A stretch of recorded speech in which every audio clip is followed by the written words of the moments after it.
It's one of our favorite video series that we do on a weekly basis. That is right, We baby. are talking about your Dynasty football trades. Come on. Now, if you want your trades to be considered, in the description of this video, there is a link to join our Discord. As always. And in our Discord, there's a Dynasty Trades text channel. And anytime you submit a trade, screenshot there, we consider it for this series. So players that we're going to talk about today, it is one hell of a lineup. Patrick Mahomes, Lamar Jackson, Michael Pittman, JT, Javonte, Jameson Williams, Calvin Ridley, A-Rob, and CMC. And by the way, we normally do 2 trades. Last week we did 3.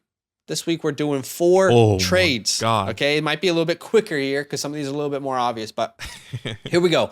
Trade 1 is from Sugar Shane. Shout out to you. And the context behind this trade, he said, paid up for Mahomes, but what do y'all think? I'm not a huge Lamar fan due to his throwing limitations, injuries, and shelf life of a running back, which I love that he's calling him a running back. Yeah, for sure.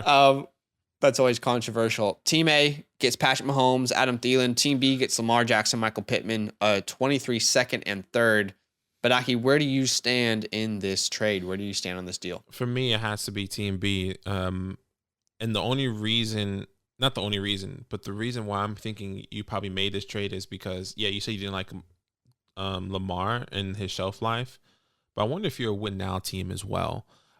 Because this feels I thought about that. This feels like a win now team move, getting especially Adam Thielen, a guy that's going to be consistent with his touchdowns, hopefully coming into this year still. But for me, it definitely has to be Lamar Jackson. It's not a big jump. You're going from QB5 to QB3, from Michael Pittman, wide receiver 12 to, 30 something, and Adam Thielen, 40 something. Yeah. I am not sure. This is according to community. Sure. And I saw you smiling, but according to the community, he's QB3. I know for some people it's QB1 or QB2. I understand. No, I get it. But Team B Team for me. B. Yeah, Team B for me. I am Team A here. But it's really even. Like, if I look at this trade, I'm thinking to myself, this is an even trade. It really is. What I might prefer is to keep my 23 second and my third. And I don't know, like maybe I keep my second and, this trade feels a little bit more even to me. I think it is a little bit of an overpay, but he's acknowledging that. Here's the deal for Patrick Mahomes. For me, he's still my quarterback 1 in Dynasty. I haven't put Josh Allen ahead of him. Right. He's still my quarterback 1. So I still value him at quarterback 1 value. Okay, so what would you give in Superflex for the most valuable player in Dynasty in my eyes? Okay. Right. It's a player that we're talking about. He's already won MVP. He's already won a Super Bowl. A lot of these other players are trying to get to where he's been. We've seen the consistency year after year after year. And yeah, if I have the choice to go from Lamar Jackson to Patrick Mahomes, some Dynasty leagues, they only go a couple of years. But hopefully if you're in a Dynasty league that has that longevity that you're craving, that 10-year, that 15-year, maybe one that never ends, I think Patrick Mahomes is the much better long-term asset. Right. And it's not that I'm anti-Lamar Jackson at all. So, by the way, I thought maybe this is a win now team, but then I looked at both sides and I thought to myself, I thought the same thing because it's Lamar Jackson kind of win now on both sides anyway. Lamar and Pittman are both win now, I guess, prospects as well. Anyway, so for me, I like the security of the Mahomes side, and I understand that a lot of people are going to say Lamar here, and I'm not saying I'm anti-Lamar. I just we might value, if you feel that way, we might value Mahomes differently, and that's okay. Yeah. Team A, I gave an A. Team B, I gave a B+. Team B, I gave an A. Team A, I gave a B+. So the opposite. Wow, flippy flops. Flippy flops, baby. Shout out to insert stupid team name here. Yep, stupid team name. Or insert stupid name here. That's the name of this person's username. It's a 10-team Superflex league. This is a absolute doozy of a trade. Team A gets Lenny Fournette, Jonathan Taylor, a 23 second. Team B gets Javonte Williams, Jameson Williams, a 23 first, a 23 second, and a 23 third. Wow. I mean, why didn't you guys just leave out the 23 seconds? Let's just go straight for it. It's Team B. I mean, obviously, I'm assuming that Team B got the better 23 second in this deal. I'm assuming that's why they're why those swaps happened. We don't even know that now, to be honest. We don't know that now. Of course, we don't know what's going to happen, but I'm assuming they got the worst team's second round pick, which is what they want. I imagine if you put this in a trade calculator, Badaki, it's going to say it's pretty even, or maybe even on Jonathan Taylor's side. I don't know. We're not very trade calculator pro people on this channel. Yeah. But give me Team B all day. 100%. I mean, I don't know where you stand here, but it's not close for me. Yeah, it's definitely Team B, not close at all. And I think going with the community's rankings, JT RB1, Javonte RB4, I think that's already not that big of a leap. I believe in Javonte Williams, Jonathan Taylor.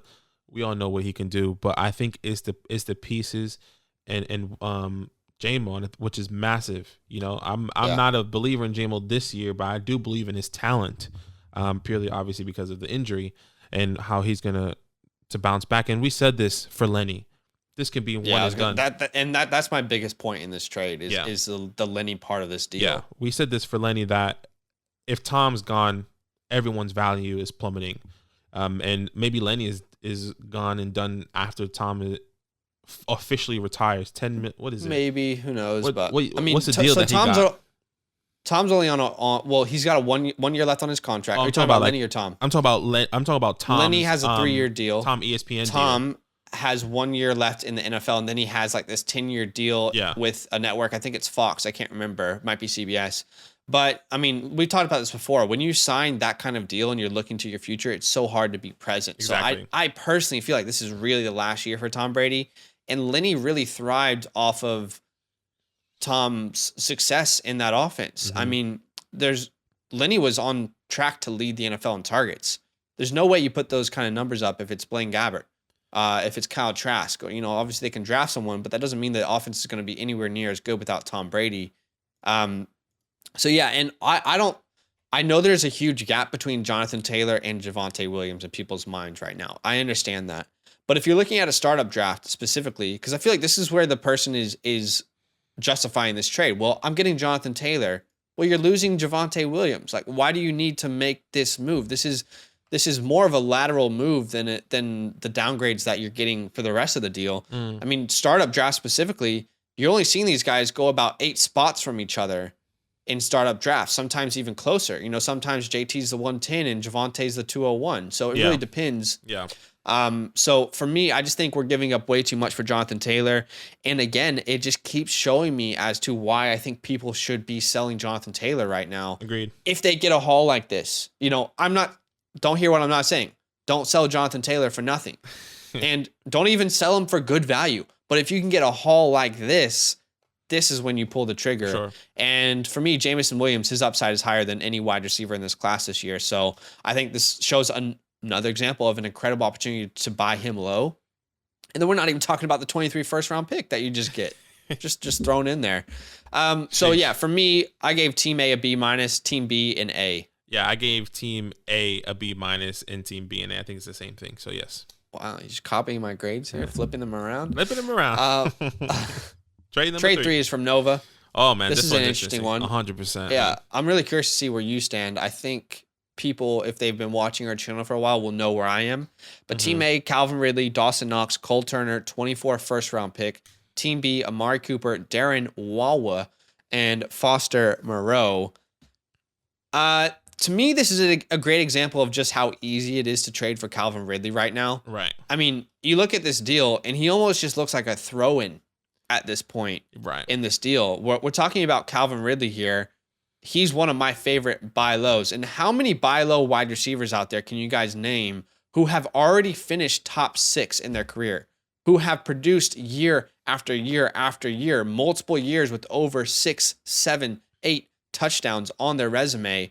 He's 27 years old. Next year, he'll be 28. If you're in a hybrid win now window, this is one of the best buy low candidates in the market. I know there's a chance that he doesn't play again, but I mean, I don't think any of us would have made that bet, but it's not like I'm looking at it and I'm like, oh my God, this bet that he made is going to destroy his career. How dare he participate in this part of sports betting?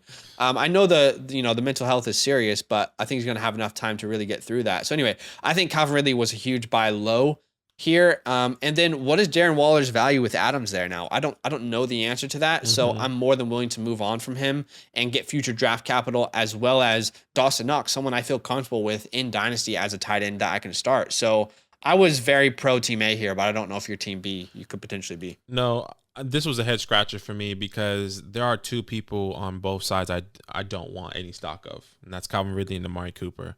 You kind of touched on it, the mental health and the gambling. I think the mental health is the biggest part. I don't think the gambling is. That's pretty serious. I'm not even sure if he's going to be ready by that time. Then you go on the Amari Cooper side. Who the hell is going to be his quarterback? How long he's going to be on this team? They got him for nothing. I won't be surprised if they just say, you know what, it's not working out. Like, thank you so much for coming through. That's what I can see happening with Amari. And then he's flip-flopping to the other teams. He's going to be 28, 29 by next year. This is without Deshaun Watson still not knowing the news and the verdict of Deshaun Watson's case, whether he's going to be suspended, for the whole year or for half the season, whatever the case may be. So I personally feel like the only reason why I'm taking Team A is because of that 24 first. I love Dawson Knox. Calvin Ridley, if he doesn't come back, that's okay. But if he does, that's even better, because I see Calvin and Amari as like, they're kind of leveled. Amari's obviously going to be more valuable this year because he is going to get work however way he can. If Calvin wasn't suspended, think about how much higher he goes in startup drafts. This is what blows my mind. Mm-hmm. For sure. In Dynasty startup drafts a year ago, he was going in the second round. Mm-hmm. I understand things have changed with the mental health, but if he was playing this year and nothing with this sports betting nonsense has happened, how high does he go? Is he a fifth round? Is he a sixth round pick? Like where does he fall? I think then Keenan Allen's around round 6, right? And he's 2 years older than Calvin Ridley. So I think the conversation would definitely be different. Then people will say, oh, well, is he just going to stop playing in the middle of the season? Like, what if he has like a mental health thing throughout the NFL season? I agree, but we also can't. You can't really predict it, and like that's the risk can't predict of fantasy. it, but we also can't let mental health be how we evaluate Dynasty for sure. Either. And I think that's why that's it's just why not for me. None of us are qualified to really exactly. And I think that's why for me, I would just rather here's an analytic on it. Yeah, I would just rather avoid Calvin at all costs. But the only reason I'm going Team A once again is that future pick 24 first and Dawson Knox. Cole Turner is definitely valuable at some point, hopefully. But Team A for me. He's a shot in the dark, but I hope he is. I like him. Team A, I gave B+. Team B, I gave C+. Yeah, Team A, C+. Team B, C. Okay, different grades. Let's go. So just both of these trades are C. It's just super mid for you. Yeah, they are. They're just, yeah. I like Dawson Knox, but yeah. Okay, so I imagine we're probably going to be on the same side for this next trade, but this is from Gavin Grant.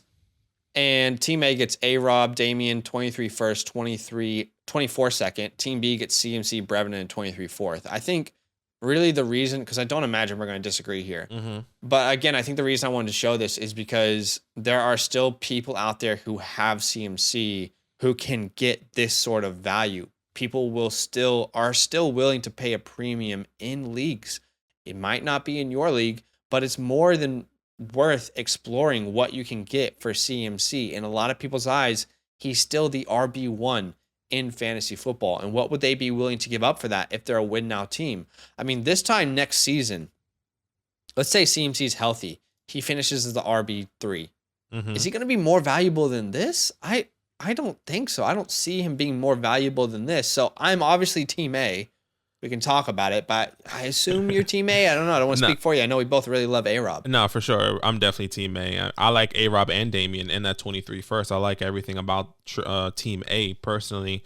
CMC is good, like you said, and we're both believers of Brevin. That's another thing. It's just like the value in return for Team B is still not there, in my opinion. You got CMC and Brevin. Like, could that have been CMC and in another wide receiver, a low-end wide, like a Christian Watson or something? Sure. Could that be anything along those lines? Tony Pollard, even something, someone. And that's what I was trying to figure out. I was trying to figure out, how do we even this trade out? And in my mind, this trade is more even if you take out Allen Robinson. Mm-hmm. That then feels like a more even trade to me. Damian, the 23 first, the 24 second. CMC and Brevin, right?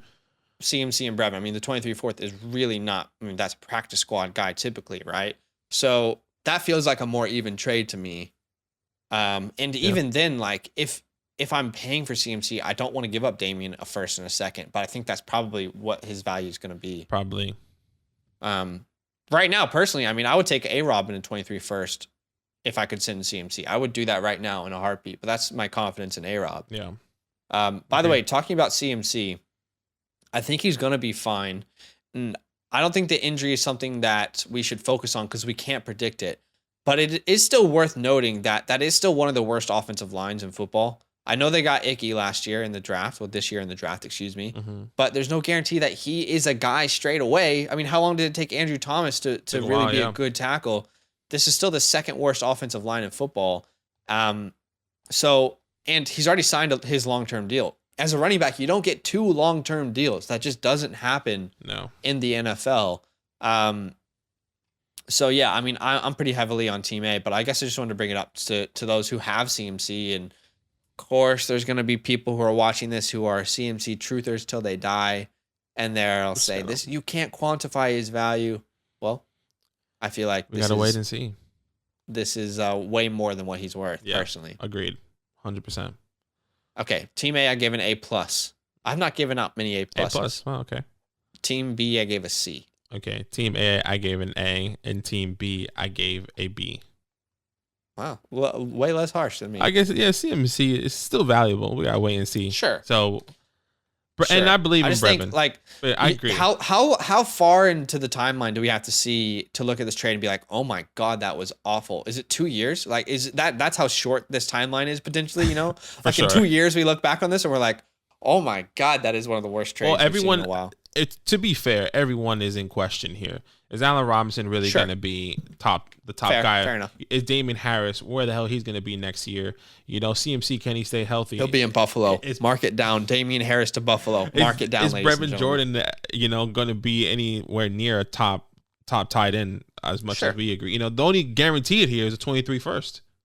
That's what it feels like. And that's not even guaranteed. It's not exactly. So, anyway. A lot of questions, guys.